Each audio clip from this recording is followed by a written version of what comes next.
So I guess I'll just start from as far back as I can remember. And so before I even get into the story, I want to make sure that I clarify that when I was younger, my family did grow up in a church background. So my entire family, we all went to church. We all, had an understanding, a slight understanding, even if it was a little understanding of who God was, and He sent His Son to die on the cross and everything like that. Now, another part that I want to speak out before I get started is also that there's going to be a lot of moving around. And the reason there's a lot of moving around is because my dad's in the military at the time. And some of the parts of the story, he'll be in the military. And it'll cause the staff to move around a lot and not really be able to be settled like in one place for a long time. So, like I said, as far back as I can remember, I believe it started like 10 or 11. And we were staying in Kentucky at the time, but ended up having to move from Kentucky to Korea because he was stationed out there. So when we got to Korea, like I said, I was either like 10 or 11. And I remember like the first time I had like any encounter with like a spiritual entity or, any type of spiritual or um, out of body experience, I guess you could say, was when I was asleep in my room with my sister because I shared a room with my sister. And so we had like a twin bed, but I think it was broke apart. So I had one bed, and of course, she had her bed on that side. And I remember I slept in front of the door. So I remember I went to sleep that night, and I remember waking up, and I don't know if I just woke up or something woke me up, but I remember waking up, and the first thing I noticed was that I couldn't move. And so I'm trying to figure out why I can't move. I'm trying to figure out, where I'm at. Eventually, I'm able to tell that I'm in my room because I start seeing like the door behind. I see, the bed frame on my bed, and I can't say anything either. So I don't know if anybody or if any of you are familiar with sleep paralysis. And I don't even want to tell you the wrong thing. So I guess I'll just say that you just do your research on it and kind of see what you get from it. If anybody who has experienced it or knows what I'm referring to, then they kind of know what I mean when I say that I was in a state of like consciousness, but I couldn't do anything. So I'm sitting there and I'm trying to figure out, why I can't move, why I can't talk, why I can't, do anything. And I look up and I start to see these black figures around my bed. And it's like 6 or 7 of them. At the time, of course, I'm scared more than anything because I don't know what's going on. And then on top of that, I have like these really, really tall, like they're super tall, figures around my bed. So I'm like, I'm thinking it's a person because I'm only seeing like a silhouette of the black figure. And for some reason, like in my spirit, I guess you could say, I knew that they were looking down on me. Even though they had no eyes, even though there was nothing to them besides just pitch black. And for some reason, I still knew that they were looking down on me. So I'm kind of just like sitting there, not knowing what to do because at the time I didn't know to call on Jesus. I didn't know, to call on God or anything like that. I'm just sitting there, waiting on that to end. And so eventually, I don't know if to me it felt like maybe 10 minutes, but I guess it was maybe less than 5 minutes. And I ended up, snapping out of it. So after that happened, like I said, me and my family, we grew up in a religious background, but nobody really understood at that point in time, like that there were other things outside of just God, like we weren't, the church that we went to didn't talk about other things other than just, God and Jesus and, the Holy Spirit, but we didn't understand that there was other things going on outside. Well, I didn't. I feel like my parents probably knew about, Satan and things like that. But I didn't because I was only focused on God. God doesn't, He's not here to hurt us. He's not here to harm us. He's not here to scare us. Like, that was my main focus. So I don't think I really understood what was going on at the time. And so when I went to go talk about it, to my parents, they knew, about Satan and things like that. But the sleep paralysis was something that I don't think at the time, anybody in my family, immediate family, had experienced. And, even the people that were outside of my immediate family that probably had experienced that at some time didn't know what it was, and probably just maybe thought it was like a nightmare, or basically what I thought it was, just like a nightmare or something. But what bothered me about it is it happened frequently. Like it didn't just stop at one night. Like that started happening to me, quite frequently, and I couldn't figure out what it was, or why it happened. So at that point, I just started being scared to go to sleep, and I just tried to stay up as long as I could. Of course, my parents started putting night lights in there and things like that, but it just wasn't helping me. Like, I just didn't want to go to sleep and have to deal with it. I didn't want to see anything like that again. So, eventually I'm having to go to sleep, but I'm not wanting to. I'm trying to stay up. I'm trying to, do anything that will cause me to not have to be in the dark, not have to, see what I saw before, just not knowing to pray at this time, but just living in fear, basically, of just going to sleep. And so a couple of days after that, another instance had happened at the house that I believe was the first time that God had spared me from something, or he was working in my life. And so I remember being out on the patio. Like, my family, we had an apartment, but there was a patio attached to it. And I think everybody had the patio, but I remember being out on the patio. I think my parents were gone at this time. And I had 3 sisters. And so I punched through it. All of us, I'm not thinking anything of it. I'm just trying to playing around. At that point, I'm probably just like, oh my God, I'm about to get in trouble. We're all girls, so we're going to mess around. We're going to joke around with each other. I end up not pulling it straight out, but like, I remember going outside to kind of like turning my arm. I don't know what I went to go do now. But when I went out on the patio, they locked me out. Cutting my arm open. And like, I guess it was like a piece of glass that they didn't mean to harm. Throughout the circle that I had already punched, there was like, I don't know if I just been sticking out or something like that. Mad, or and I ended up just I took it because I was the only one that was out there. I'm the youngest at this time, so I'm probably thinking like, and when I pulled it out, like, I'm still trying to get in the door. Because I don't know at that point in time that my arm was cut open. I don't know where my mind. I had no knowledge, but my arm being cut open. Ended up. I'm just trying to get in the door. So when they open the door, because they're struggling to open the door too, but I'm just thinking that they're doing that because we're all trying to figure out what we're going to do. It slid open and closed. And you could, but they're trying to get the door open and open it from the front. But I couldn't, where I was at, I couldn't unlock it or anything. And so yelling, it's a whole bunch of ended up banging on it. I think I was just trying to get their attention and just telling them, like, hey, open the door. Because like I said, I don't know. But I don't know if I just punched it too hard, but I ended up eventually punching through the glass. I ended up looking down. And at this point, my older sister's already out there banging on doors, banging on neighbors' doors, trying to get their attention because they're like, hey, my sister's bleeding, like she's cut, like we need some help because my parents aren't there. And we're all pretty much younger, so we don't know what to do. We're just trying to figure out if we can find like a parent figure or adult figure to figure out what's going to happen. Like we just see blood. We don't know what to do. We're just seeing blood. And so I look down at my arm and it's just like, I mean, it's a ton of blood. Like, that was probably the most blood I had seen in my life because I'm only 10. And it was just, I mean, all over the ground, all over my arm. And like I said, I didn't feel it. And I don't think at any point throughout that time I felt anything. I just think I was losing so much blood that I started to go in and out of consciousness.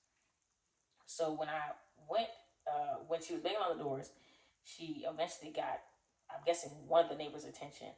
And like I said, I'm going in and out of consciousness. So I remember somebody coming in and picking me up. And so as I'm getting picked up, I kind of go back out of consciousness. And then I remember we're going down steps or something like that. And I see the steps and I go back out of consciousness. And then I see myself like in a car or a truck or something. And I'm looking up and I'm looking around. And then I go back out of consciousness. And throughout the time that I'm going in and out of consciousness, all I'm hearing is like screaming, yelling. Everybody's trying to figure out what's going on, what happened. And I think I heard like my parents' voice. So I don't know if they had showed up at the time or they had just pulled up. But I ended up getting in somebody's car and they like rushed me to the hospital. So get to the hospital and I end up having to go, I think like straight into surgery or something like that. Went straight into surgery. And they ended up doing like 32 stitches on my arm. So I get out of surgery and I'm still unconscious. Like I said, I hadn't woke up. And once I get out of surgery, they put me in like this room. So I ended up waking up in that room, not really remembering what happened, trying to figure out where my arm is, why I can't move my arm, like, and, my parents start telling me what's going on, you cut your arm, everything like that. And what's funny is I was just more so focused on thinking that I was going to get in trouble. And she's like, no, you're not in trouble. We're trying to make sure that you're okay because you cut your arm open.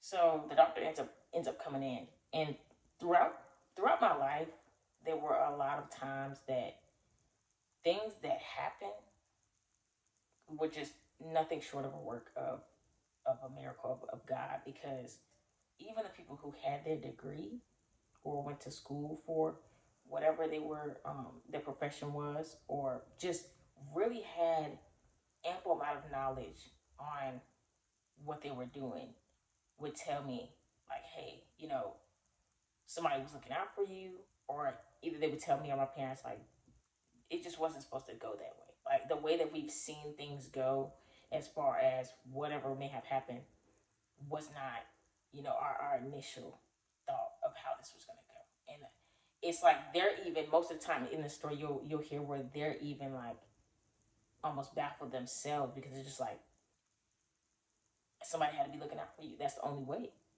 And so in this part, the doctor came in and he was like, if you would have cut your arm like an inch deeper, I believe, or like a couple of centimeters, something of the sort, something very, very small, short of length, he was like, you would have had to lose your arm. And, of course, at the time, I'm not realizing the significance of that. But I'm knowing what he means by lose my arm. So I'm knowing that I could have lost my arm, but I don't think I'm realizing the weight of that. And I don't for sure realize that God was looking out for me. I'm just thinking like, okay, maybe I just got lucky, whatever the case may be. I'm not at all thinking God had his hand on me at that time, because I could have lost my arm. And so from that point, I go home, of course, things are pretty as normal as can be. I'm not able to move my arm and stuff like that, but I'm just kind of sitting up, eating, trying to get better. And from that point, things just, like I said, I just kind of, once I start getting better, once I start moving my arm, we're there for a little while longer, and then we end up moving. So we moved from Korea to Georgia. And when we moved to Georgia, this is when I feel like the enemy really started to operate, or try to operate in my life, because I'm having a lot of issues at this point in time, because I think I was like 14, with my dad, because when I was younger, he had to be deployed at like me being a very, very young age.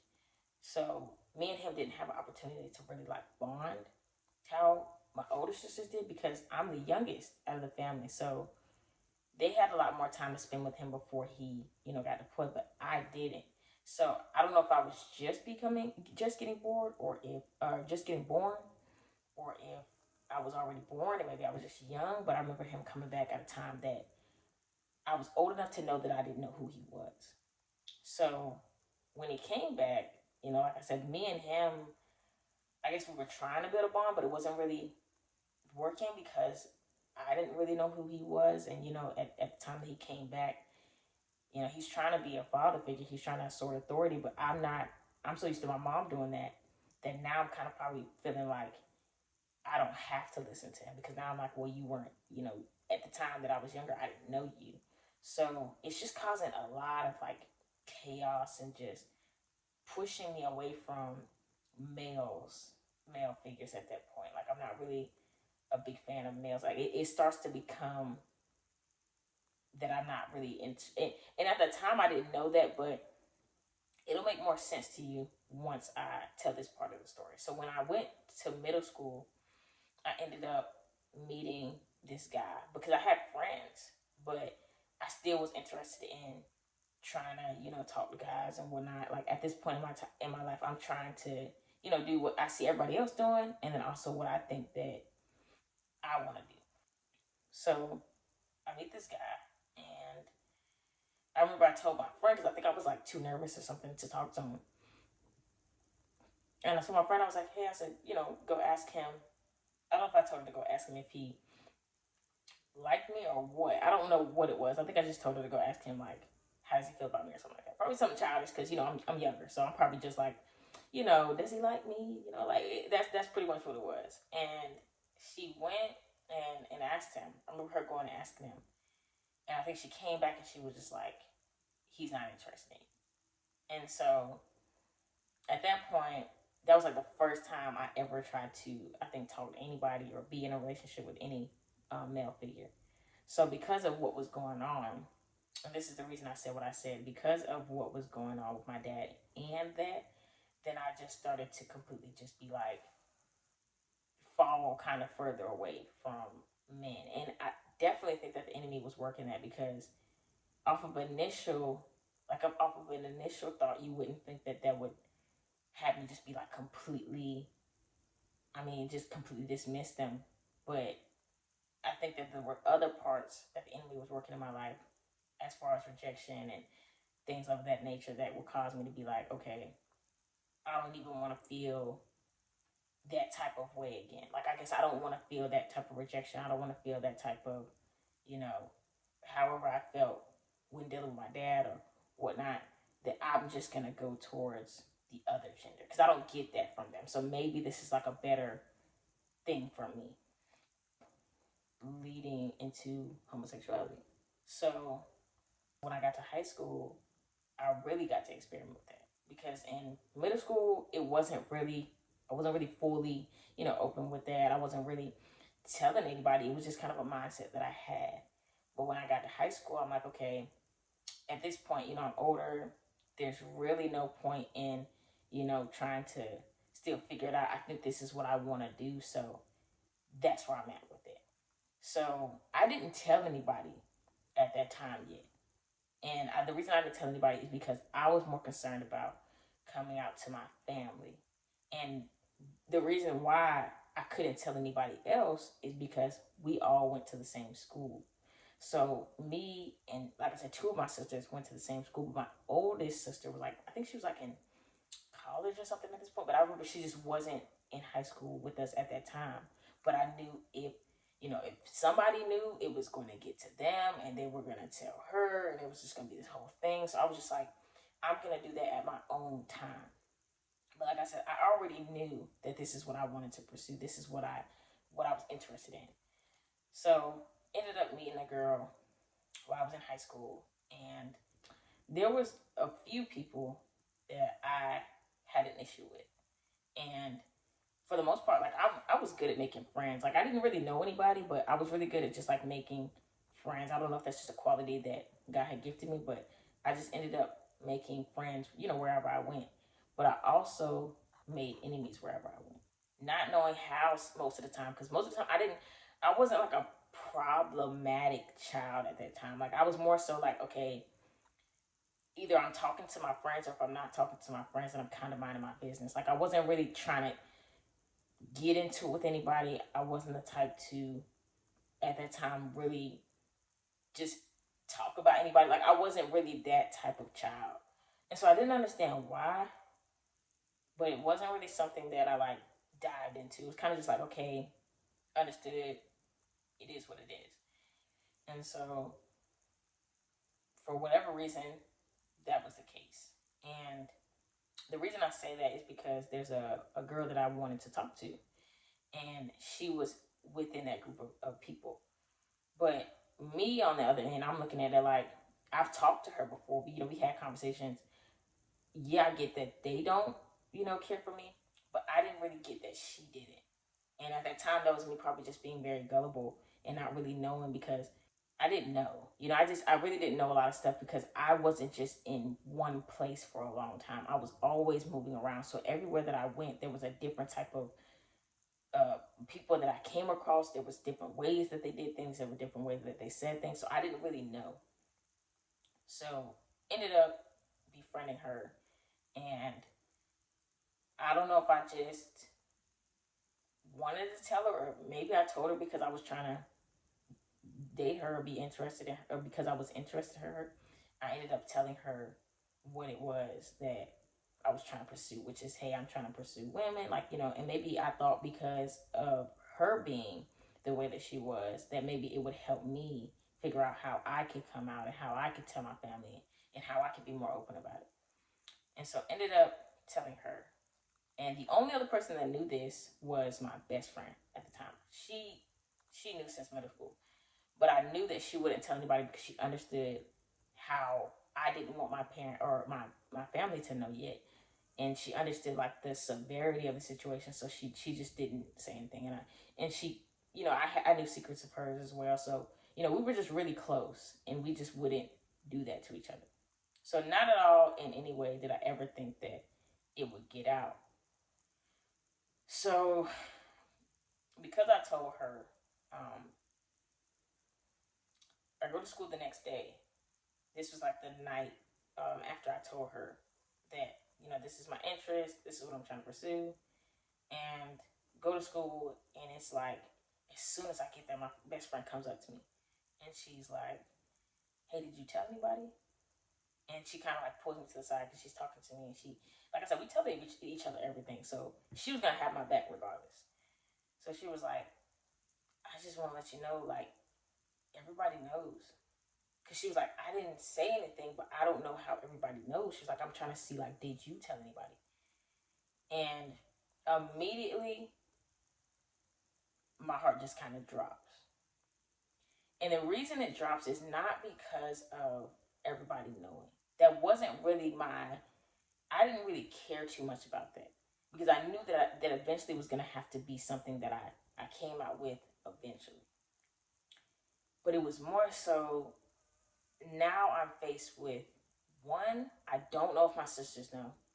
And two, if they don't know, now I have to tell them. And there's like no if, ands, or buts about that. I have to do it before somebody tells them.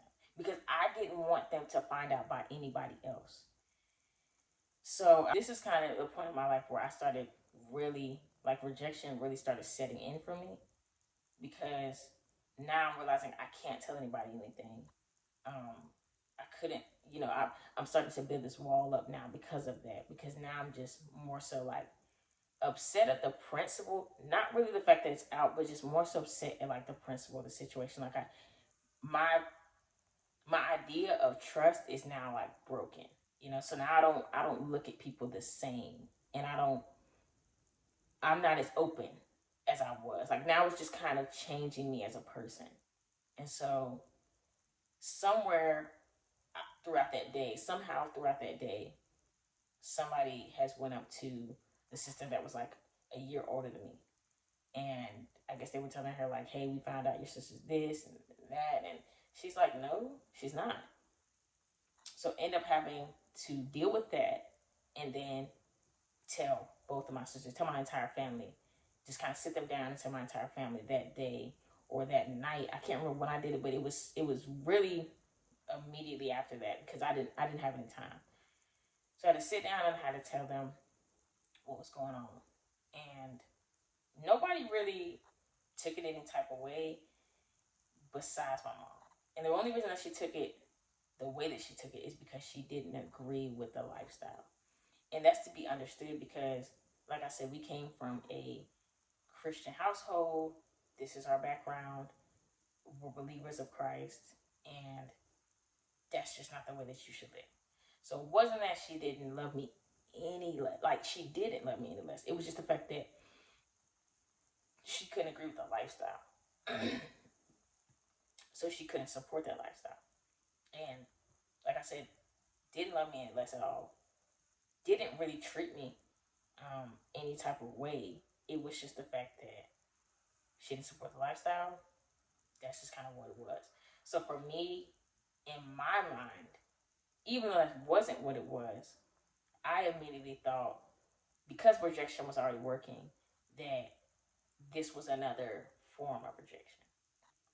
So now I'm feeling that. And now it's just taking more of a toll on me and the way that I process things in my mental. And it's slowly just pushing me to become this person that I wasn't. So now with all the rejection and all the things going on, and plus me being in the environment that I was in as far as high school, you're being opened up to a lot of different things. And now that I'm out about, my sexuality, now I'm dealing with women. Because I'm already dealing with a lot of things going on in my life. So I'm thinking that maybe that's going to help. So I start doing that to kind of fill a void that won't be filled by anything but Christ at this point. But I don't know that. So I'm doing that. I'm starting to engage in, smoking, drinking, and that's kind of where I'm at with it now. So now I'm opening up all these different doors and really starting to change from the child I was to a completely different person, because now I'm opening myself up, like I said, to drugs like smoking weed, drinking all the time, going to parties, going to these high school parties, and fornicating with these women, like all different types of things. And from that point, it just kind of goes downhill. So at this point, I'm getting older, and I'm going up in the years that I'm in high school. I think I'm becoming like a junior at this point, or maybe a senior. But I'm about to go to prom, and I meet this girl that I want to go to prom with, because like prom is coming up. It's a big thing. Everybody wants to go. My friends want to go. So we're like, okay, cool. So prom comes up. I'm getting my suit, my tux, because of course I'm not going in the dress. That's not what I want to do. But I don't know if I could tell my parents this, because I already understood her outlook on what I was doing and who I was becoming at that time. So initially, I didn't tell them. I don't think I told them I was wearing a tux. I don't even think I told them I was going. But I just went and got all these things with some of my friends on my own time, because I'm driving and stuff now too, so they don't really know everything that's going on. So end up getting my tux, getting my suit or whatever, and this is how I'm planning to go. Like, I'm not planning to go in a dress, because at that time my mindset is not like that. It's where it is, and I don't want to do that. So end up prom night comes around, end up getting dressed, and I don't think I tell my parents. I think I just leave. And so because my mom already knew me very well, I think she already knew what was going on to begin with. And she ends up calling me like during on the way there, and just shuts the whole thing down. So ends up coming to pick me up. She's like, "You're not going like that," everything like that. It is just like this whole thing, because the person I was going with, she was already kind of like on the way. She's already dressed. She's already paid for everything, her tickets and all that. So I'm like, well, in my mind, I'm like, if I don't go, she's not going to have anybody to go with. And it's just this whole thing. So end up getting into a whole like argument with my parents, because I'm upset, I'm mad, obviously. Then, I have to call her, I have to talk to her mom, I have to talk to her, because now she's upset.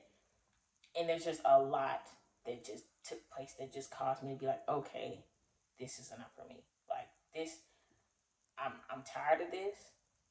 To me, I feel like this is what I want to do. This is who I am. So it's just causing like this big rift and like division between my family, between me and my parents, because now I'm just acting out more. I'm, upset. I'm just not the same. I'm just not the same. And this situation really pushed me further away from them. So when I turned 18, because I don't think I was 18 at the time, or I might have been, when it was time to graduate, immediately, I'm like, I'm getting ready to leave. Like, I don't even want to be in the household no more. And not because they were doing anything to harm me, that they were doing anything that was leading me in the wrong direction. It was because I was in a rebellious state, and they were trying to lead me in the right way, and I was not trying to hear it. So it wasn't anything that they were doing on their end. It was just the fact that not only did the enemy have me in a hold, but I also thought, like, with my own small mind, that I was doing the right thing, that God didn't have an issue with me being this way. um, God loves everybody. I don't see why. If you're for Christ, then why would you do that? It's that's where my mind's at, and that's where the enemy has brought me to, and what he's allowed me to think is okay. you know so end up saying, okay, when on graduation day, like, I'm packing up my stuff, I'm leaving. So that's on my mind at this point. That's something that I'm talking about. And my sister, that's like a year older than me, she's kind of understanding the situation, and she has a boyfriend at the time. So me and him are kind of talking, and he's like, well, why don't you just, move in with me? Why don't we just move in together? We pay rent together, everything like that. So for me, I'm like, okay, cool. Like, I'd rather move in with somebody I know anyway. I don't want to move in with somebody I didn't know. And at this time, we have a little bit of a relationship, so I didn't see an issue with that. The problem with that was the route that I was going, any route that I went, whether I moved in with him, whether I moved in by myself, whether I moved in with a chicken, I was going to have an issue wherever I went because I wasn't consulting Christ. I was just doing what I wanted to do. And then I was also, in a sense, basically going against everything that Christ wanted for me. I'm going against it. I'm not trying to, hear it. I don't want to, I'm not even abiding by the laws. And at a certain point, I think I didn't even believe in him because I remember conversations where me and my mom were having, and she would be like, I want you to read the Bible. I want you to really get it. Because she wasn't pushing me on it, but she was trying to raise me up in the way that I should go. So she was trying to tell me, hey, like, I think you should get into this. I think you should read this. And she was also building her faith and building her relationship with Christ. So she really started to understand that there was more to it than just what we saw. Like, this is more than a kid just acting out. Because, I mean, we're all of us as teenagers, you might think, hey, they're all going to act out. They're all going to have their phases.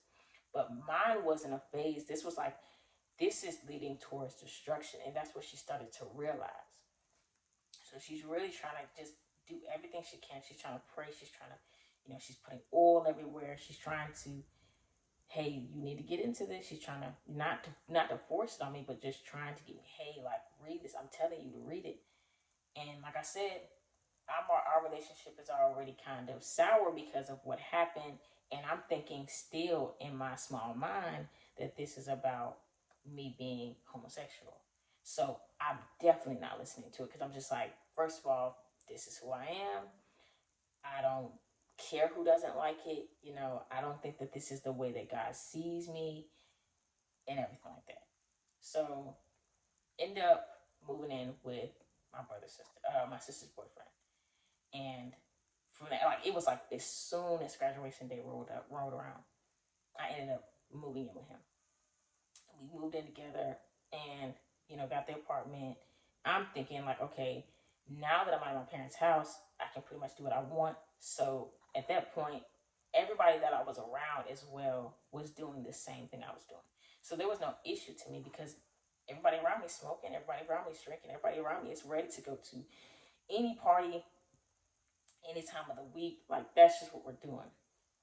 But the issue came in with me and my sister's boyfriend because once we moved in, he started to realize that this is my lifestyle and that his lifestyle didn't line up with that. So it wasn't so much that he had an issue with us smoking or anything, because we smoked in the house sometimes. It was more so like his mindset was, I'm trying to do everything that I need to do first and then party later on. But my mindset was, I'm trying to party now and do everything that I have to do later on. So I think really the thing that I think that was causing us to have a disconnect is not only that I didn't want to hear any type of authority figure at this point because I want to do what I want to do. And he's not trying to be like a father figure, but in a way, because I already have an issue with men and not really like an authority, especially for men, him trying to guide me and lead me in a way that he felt was best for me. Because because he's dating my sister, of course he wants the best for me. So he's trying to say, hey, you can do what you want to do, but just try to also work yourself to a point where you don't have to work anymore. Like, you can retire at a younger age. Like, maybe you can go this route. Maybe you can. And I'm just not trying to hear it because it reminds me of my dad now. And I already have a bad relationship with him. But also, I don't want to hear that because that's not what I want to do. So it's not, at that point, it's not a really bad thing. It's just kind of like a little bit of tension between me and him. But for the most part, He's working. I'm not really at home like that. So there's not really much of an issue between me and him. It's just that we know that that's there. We know that that's an issue. There is tension that's present, but it's not that bad. It's just kind of like, okay, cool. You do what you do as long as you pay, and as long as I pay, that's that. So that's where we're at with that. Then we end up moving from that apartment to another apartment. And like I said, it wasn't like that before, but it started to kind of get to where it was more of an issue as we moved to the new apartment.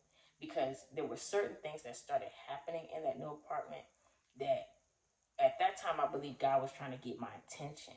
But it was also on the outside looking in, it's like it's so much. It's like these are big things because the way that these things were happening, anybody that was looking at it would have been like, you need to get your life together. You need to stop doing these things because now it's starting to not only be a problem for you, but a problem for those around you. So that's why at that point, the tension between us started to become a little bit more than just tension. And three things happened that caused this. Well, not three. I think it was like two of the three really caused the issue between the me and him because of what he saw was going on, and not just him, but also my family members. Like this is causing tension between all of my family members, all of my sisters, and this is what's kind of also starting to have me draw further away from those that were in my family. Draw further with my sisters because not only is the enemy wreaking havoc in my life, but he's also trying to distance me from anybody who wants anything good for me. Like now I'm just kind of isolating myself from almost everybody besides my friends that allow me to do what I want to do, and besides the women that I'm interacting with because they don't really care about my lifestyle either. So at this time, also, I'm dating a woman who is a little bit older than me, but I want to put that out there because my mindset is getting even worse through this relationship. And I think it's just because she's a little bit older than me, I'm a little bit younger, and maybe our mindsets just they weren't in the same place either. But the other reason why we're having a little bit of an issue is because she stays, in the same area that I stay in, or she used to stay in the same area that I stayed in. So she met a lot of people that went to my high school. And when she met a lot of people that went to the high school, she also met those people who didn't really care for me. So when she meets those people that didn't really care for me, it throws me off because I'm like, well, they don't care for me. You being around them doesn't sit well with me.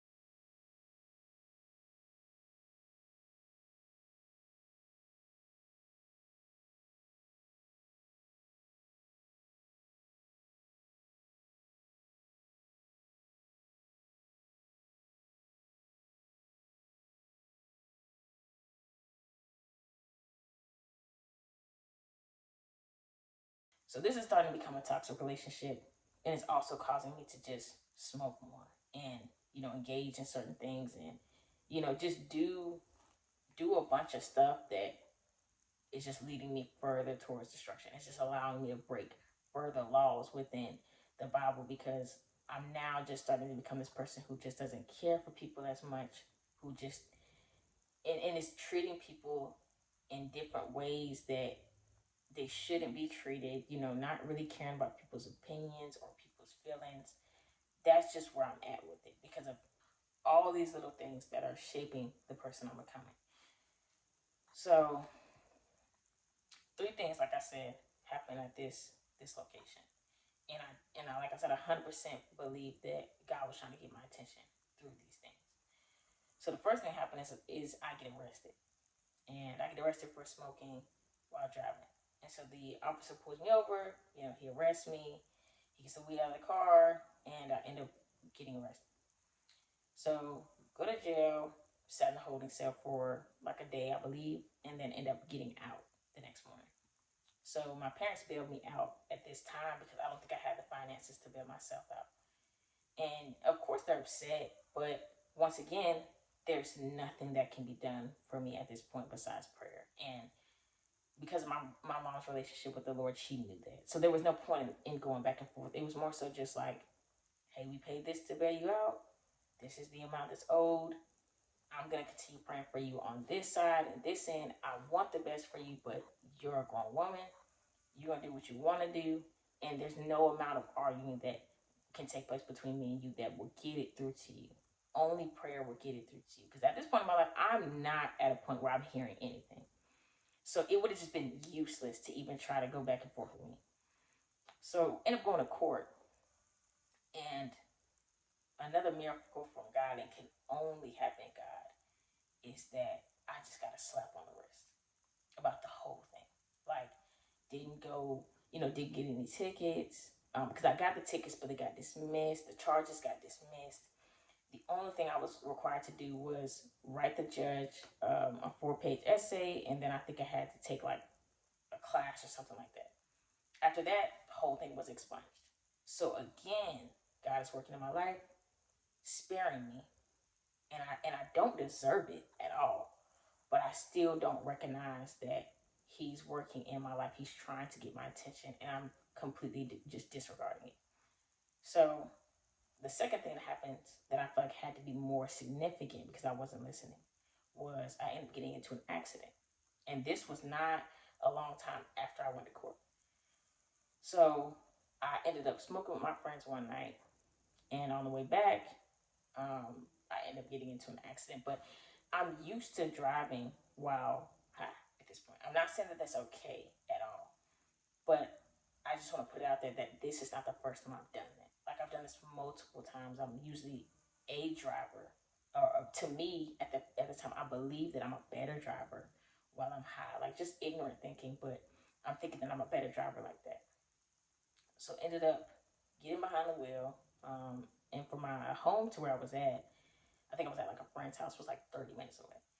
So like 25 minutes drive through, cool, it's fine, no issues whatsoever. And I get like 5 minutes from my house, and I get to an intersection where I'm turning left, but I'm supposed to yield to the oncoming traffic. So I don't know if I just didn't care or I just blacked out, or if I don't know what it was that happened, but ended up turning left as traffic's coming. So there's a car that's coming. I mean, it had to be going at least, because I mean, people were speeding at that time. It's nighttime, and I think it was like a weekend. So I'm pretty sure people were having, their night outs as well. So it had to be going at least like 80 miles per hour. The car comes, obviously it can't stop. I'm already in the middle of the road, and it just T-bones my car. And so on the initial impact, the way that I'm so ignorant at the time, I didn't care about the person. I ended up just getting out the car and thinking only of myself. Like, I need to get rid of this weed. I need to go sober up. I need to go, because I didn't want to go to jail. So hopped out the car and immediately grabbed the weed that was in the car. And I just, not even thinking, not checking on the person, I just head in the direction of my house. So as I'm in the direction of my house, like I said, this is like a 5-minute drive, but this has to be at least like a 15-20 minute walk or run to my house. So I end up clearing that in at least 5 minutes. I don't know how, but ended up getting to my house immediately after. Like, to me, it felt like I almost teleported. Like, I was at the car accident, and then I was at home. And so on the way home, I was throwing the weed out, and I think I called like my friends or something like that. I called one of my friends, and I kind of told them what was going on. And I can't remember exactly what I said or what was going on, because it was so, everything was happening so fast. I remember I called somebody, I said something about the accident, I told them where I was at, hung up the phone, got home, and jumped in the shower real quick. So jumped out of the shower, and there's so much noise going on because I'm trying to move so fast. I'm trying to get back over there, that my brother, my sister's boyfriend comes out, and of course he's trying to figure out like what's going on. And so, just a disclaimer, I jumped in the shower because I thought I was trying to get the smell off. Now, like I said, my brother comes out, and he he's like, what's going on?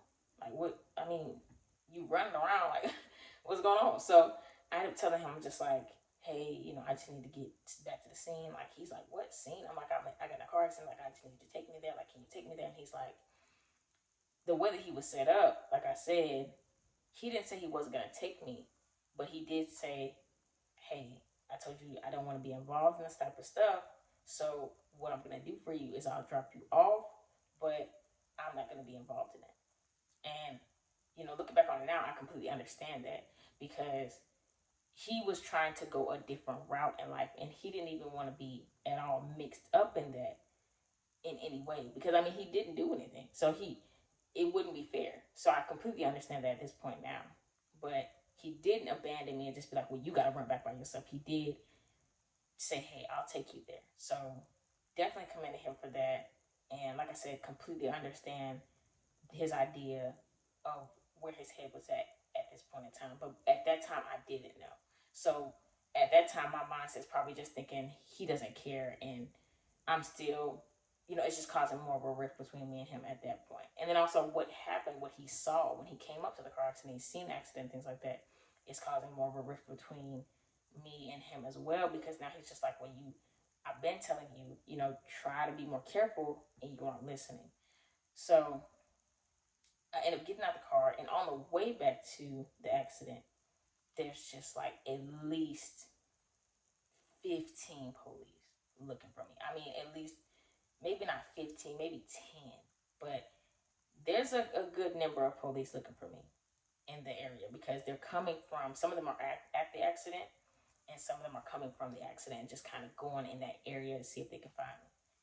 And so it's just a huge, like, crime scene. Just throughout where the accident's at, around the accident, it's insane. So I get back to the accident, and like I said, I called my friend. So my friend's over here on one side, and then somehow, I don't know, it's got to be through God's grace, but my parents are there. I don't know if my friends called my parents, or if my sister's boyfriend called my parents, or somebody called them and they ended up there. And so where they came from, where I'm thinking that they came from, their house to the accident was not a 5-minute drive. It was at least a good 30-35 minutes.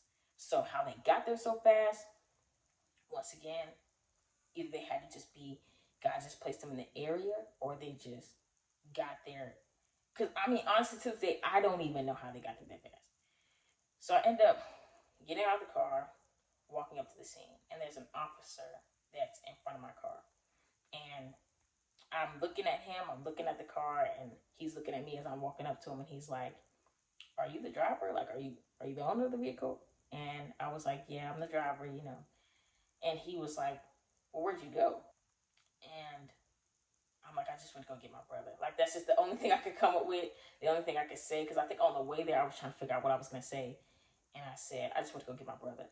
And he just kind of looked at me, and he was just like, I think he knew it was some just BS, but he still just kind of looked at me and was like, okay. He just said, okay. And he walked off. So as he's walking off, I'm looking at the vehicle, because I'm looking at all the damage now. He walks off to go talk to my parents. I still don't know what's about to happen. But he walks off and he goes to go talk to my parents, and I'm looking at the accident, and I see one of the wrappers from one of the Rellos that I was smoking. So it was like what I used to roll up the weed, if you're not familiar, the Rello, I saw it in the car, the packet. And there's police around the vehicle, so I know they saw it too. So now my heart drops, because I'm like, they're probably going to test me. Like, I'm just, all these things are running through my mind. And I come back, I go back to, where he's talking about mom and stuff like that. And he ends up telling them, I have a daughter at home, I'm not going to do that to her. And I walk off, kid you not, with no ticket, no arrest, no charges. Like, even the guy that I hit, I think initially he already said he wasn't going to press charges. It was just the insurance, or no, not that he wasn't going to press charges. I just think he just said it's fine, like it was just my insurance or something like that, because I don't know. I'm not familiar with the whole police thing, but actually he just said, okay, I'm not gonna, do anything else besides to take her insurance and go from there. So I'm sitting here almost in shock because I kind of at that point had expected to go to jail that night because I already knew what I had did, and it was like I had already just kind of dealt with it, like in my mind, like I did it. It is what it is. I'm gonna have to deal with the consequences, and so it's a shock for me right now as to why I'm not getting any of that. But in my mind, I'm still not thinking anything about God. Even when he said out his own mouth, like the officer said out his own mouth, he was like, somebody was looking out for you today. Because even the accident with that, it just looked like I could have lost my life. I could have lost, something should have happened, but nothing happened once again. And I walked away. I think my leg was hurting or something. I had to go get that checked out at the hospital, but nothing else. Like nothing else. Just walked off on the scene. They took care of everything. My insurance took care of the rest, and that was it. So that happens. Ended up going back to my apartment later on, and at that point, I have no vehicle. But I had not forgot about what happened. I was still sitting there trying to figure out how I was at home at the time that I was. Like, how was I not in jail? How did I not get a ticket? How did I walk off scot free? Like, I just couldn't wrap my head around it.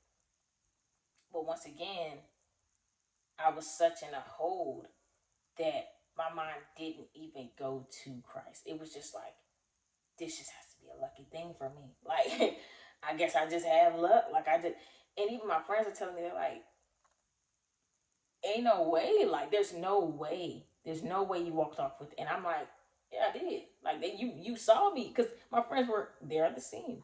They saw what happened. But it's still just unbelievable for all of us with the gravity that the situation was at. Like, not only did you get in the accident, not only were you smoking during the time of the accident, not only did you leave the scene, like you did everything possible to take yourself to jail that night, and you didn't go.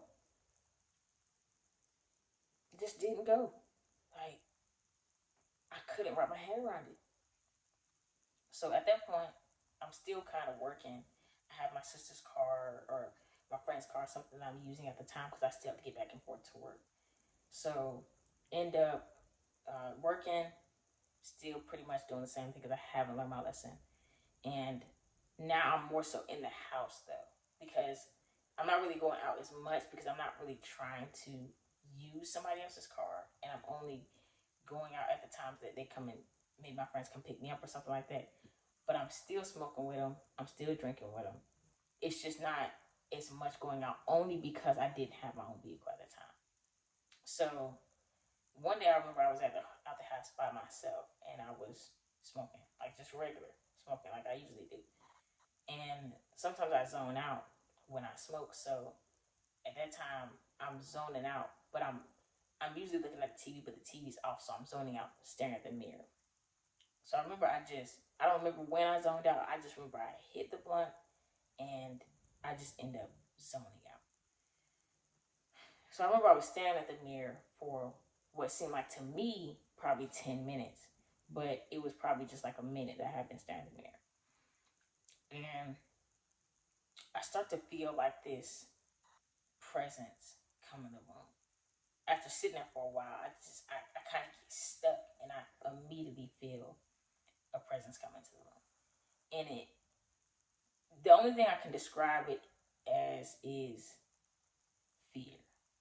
Like, I immediately got like chills. Like, it was like if they say your hair started to stand up on your skin, like that's kind of how I felt. Like, I started to get goosebumps. Like, that's how I felt. It just got really, really cold, and I got really, really scared for some reason. And I didn't know why, because I'm like, I always smoke. It wasn't nothing different to me. But before I even had time to realize why there was so much fear surrounding me, like what was going on, I started to see my eye color change. And it was like, the best way I can describe it is like pupils, like, because my pupils are black. So, like, my eyes are brown, but, my pupils are black for the most part. And they ended up, like, expanding. Like, that's, because I'm trying to explain the best way I can.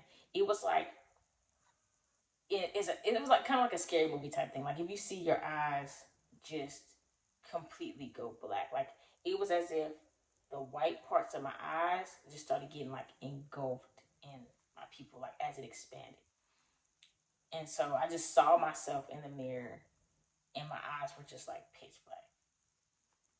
And I'm like looking, because I had to keep like squinting my eyes, like, to see, like, am I tripping? Am I high, or am I seeing my eyes black right now? And like I said, I'm not in a state where I'm not afraid. I am afraid at this point.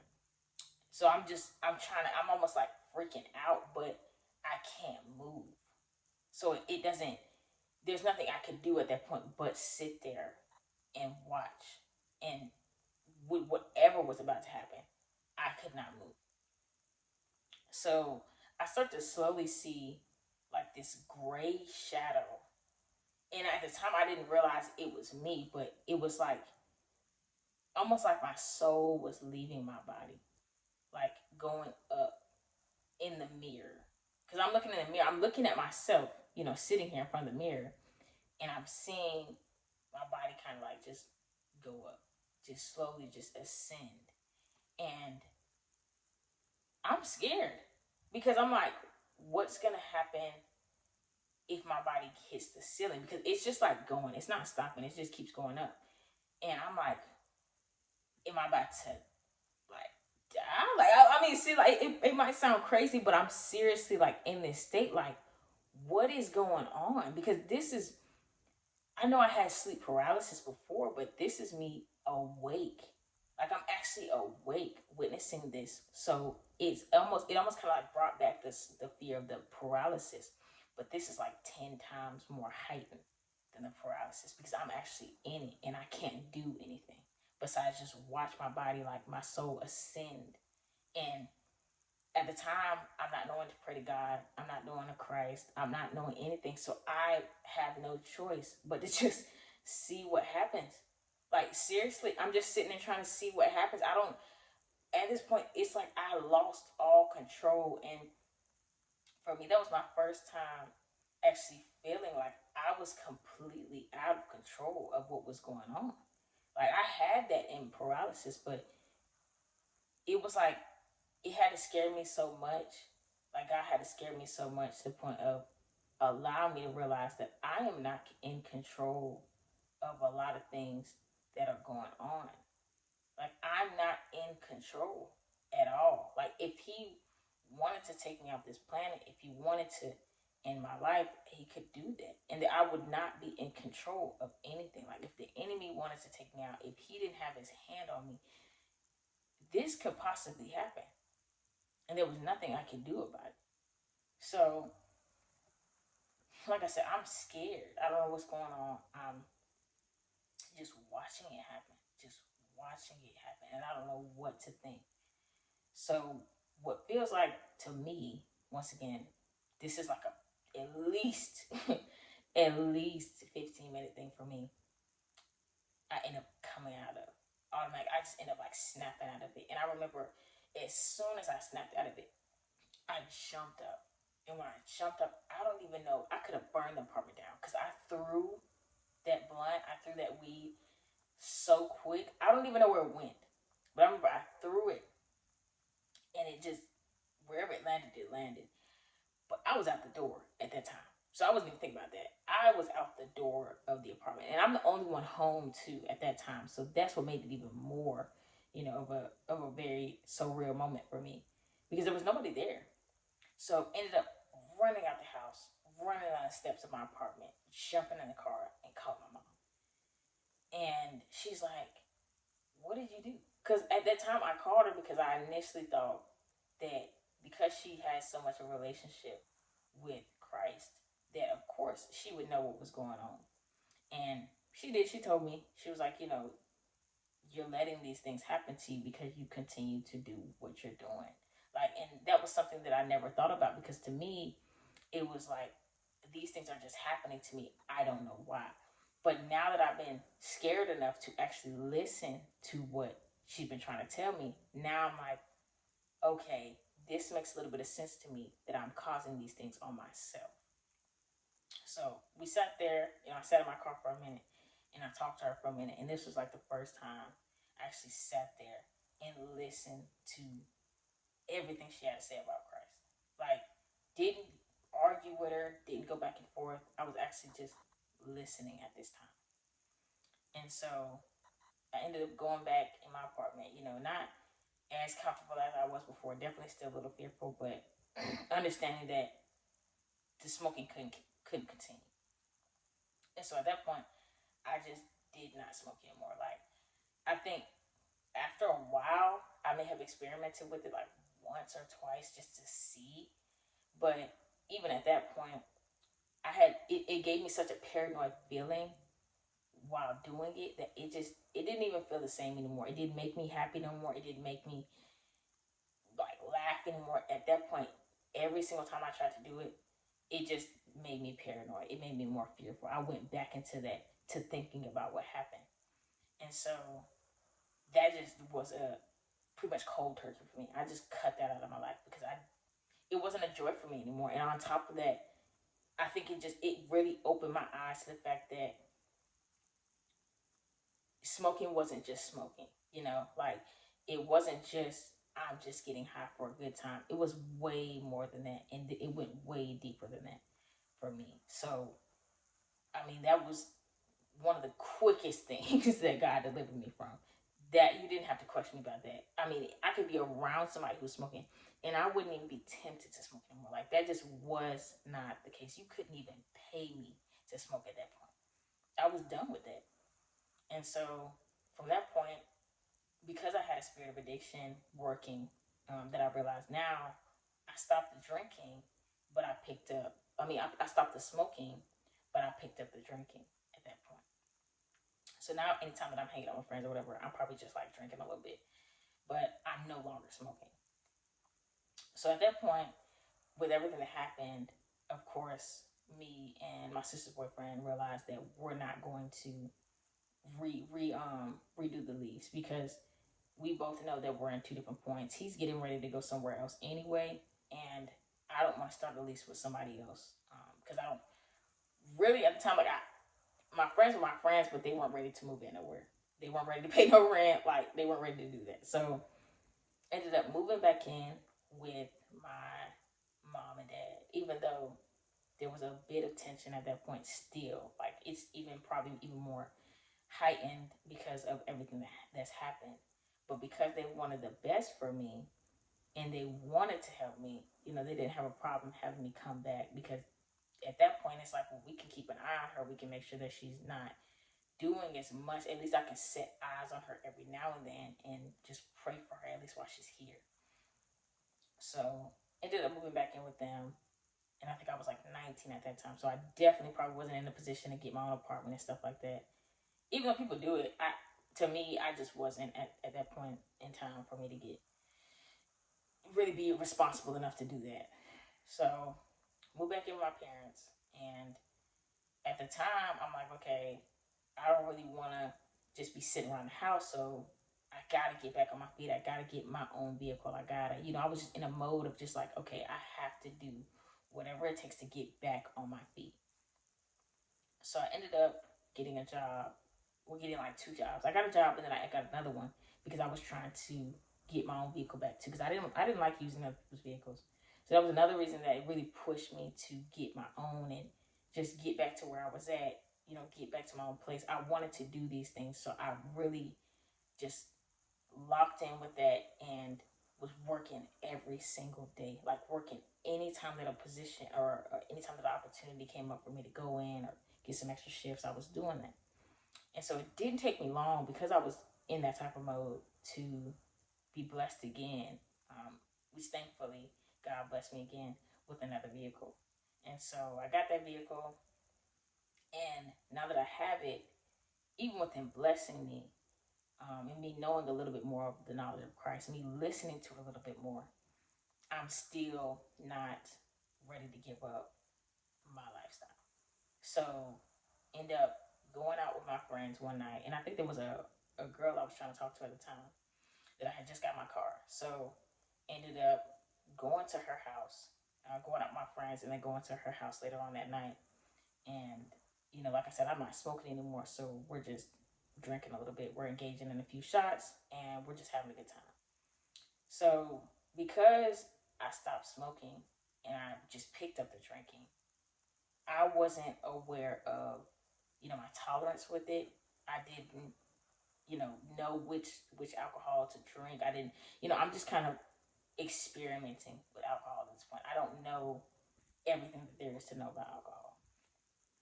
And so I have a few shots at her house, and eventually everybody ends up leaving. So I end up leaving, and I can't remember how I was with some people, or if I was just with her and maybe her friend. But I end up leaving later on that night because I'm like, okay, I gotta go home. So I know I gotta make it back home. I don't want any issues with that, but I did want to have a good time. So because I was so used to driving while high, for some reason I thought that maybe driving while intoxicated would be like similar. Like I said, I have a small mind. My little bitty mind that thought that they were pretty much similar, or that I could do it. I think it was just like the pride in me that just thought I could do it. So end up getting behind the wheel once again, and I drive home. And so what's crazy is I make it home in my driveway, and I mean, nothing happened, no tickets, no nothing. And so I get home and I sit in the driveway for a minute because I'm just like, something in me was telling me, you don't have to go in the house right now. Like, because I was given a curfew because of everything that I had did, but when I looked at my phone, I checked the time. It wasn't time for me to go in at that time. So I was like, okay. And because I was also dealing with not really wanting to be around any type of authority figure at the time, I was just gonna go out as long as I could, pretty much. So ended up leaving the driveway. I had got there, got home, everything, and still ended up leaving. So left the driveway and went somewhere. I can't remember where I went. I went wherever I went, and then was on the way back home. So on the way home, I was, perfectly fine. Ended up making it to my neighborhood. But in my neighborhood, there's two ways that you can enter it. You can go in the front way, which is like a 3 minute, or no, not even three. It's probably like a minute drive to my house. Or you can go in the back way, which is like an extra at least 10 minutes or 8 minutes or so. So I end up coming in through my neighborhood through the back way. And the back way is more, I don't want to say dangerous to go through, but it's more obstacles that you have to go through because there's like a lake and there's a road, and as you go through the back way, you have to go through different neighborhoods and stuff like that. So, and it's dark.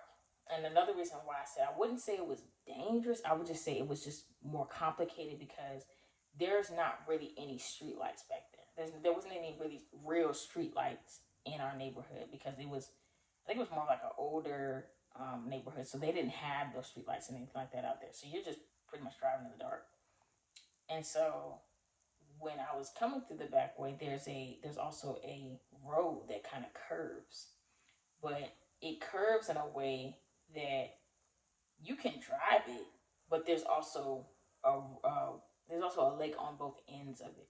So there's a lake on the end of cars coming this way. There's a lake on the end of cars coming that way. It's kind of like it goes underneath the road, and there's no railing on the road. It's just straight road, and so I'm headed back that way.